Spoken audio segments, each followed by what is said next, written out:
William McMurray, circa 1813, May 30, 1868, was an American lawyer and politician from New York. Life.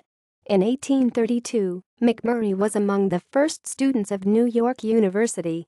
He was a member of the New York State Assembly, New York Company, in 1841, 1842 and 1843.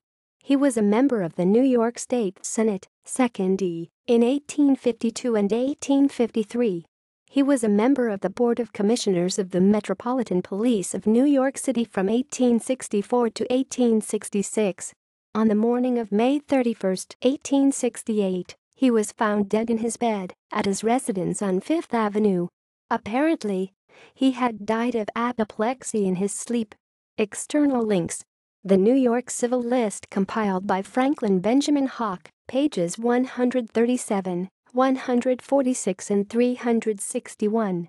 Weed, Parsons and Company, 1858. New York University and the City by Thomas J. Frechino and Marilyn H. Pettit, 1997. Page 16. Manual of the Corporation of the City of New York, 1864. Page 113. Manual of the Corporation of the City of New York, 1865. Page 90. Sudden death of Hon. William McMurray in Nidd on June 1, 1868.